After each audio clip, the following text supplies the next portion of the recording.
sa capsule. Hindi lahat ng luya inilagay sa capsule. Ano ang ginawa ng inventor? Ang ginawa ng inventor, kinuha lang niya ang pinaka-active enzyme called piperine sa sili. Ayon ang inilagay sa PiCure.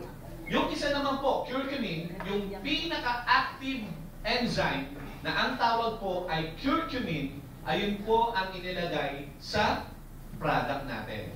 Kaya, combination of piperine and curcumin, kinuha po natin, combine yan, kaya we come up with our brand name, PiCure. Kita niyo po kung saan galing?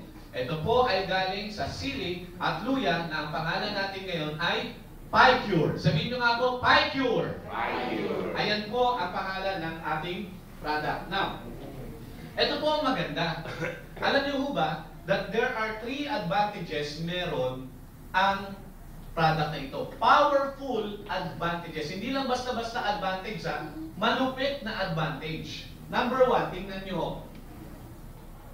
Sige sir, ituloy lang natin. Ayan po ang number 1.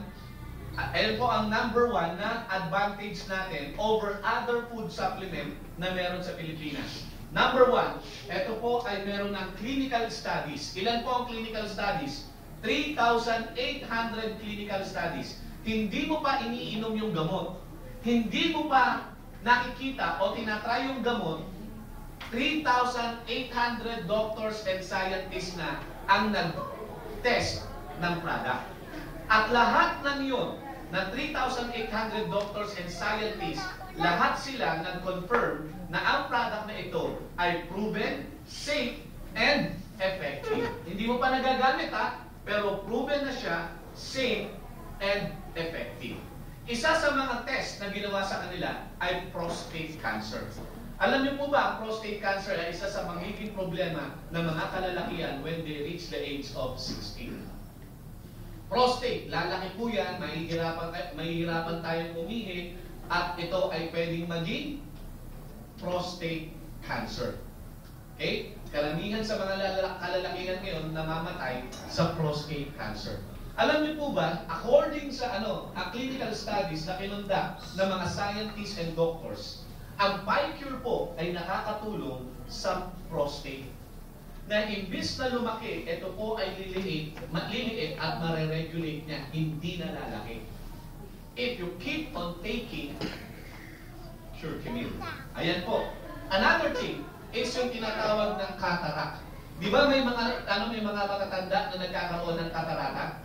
Alam nyo, doon sa clinical studies, sinabi doon that if you continuously use curcumin, yung katarata hindi mangyayari sa iyo. Kahit lagi kayo ng katarata, hindi mangyayari sa iyo dahil naalagaan ang iyong mga cells, ang iyong mga nerve, at kung ano-ano parte ng katawan ang naalagaan ng curcumin. Ayan po ay may clinical study at sinabi po yan dito sa National Library of the United States at National Institute of Health. So yung sources po natin, US government pa. Hindi po natin sila kakilala, pero ayan po ang nagsasabi. Okay? Another thing na masasabi natin na mga pinag-aralan ng mga scientists ay pagdating po sa breast tumor. Hindi muna breast cancer, una, tumor, bukol. Okay? Kaya every month may advertisement, check your breast. Check your breast every month. Tama? Dahil alam niyo po ba, ang number 1 na pumapatay sa mga kababaihan ngayon, breast cancer. Kaya every month na lang, sinasabi sa television, check your breast. Check your breast. Why? Kasi po, ayan ang number 1 killer among women. According po sa kanilang clinical study, okay, na yung tumor tinutunaw ng curcumin. Palagpakan naman po.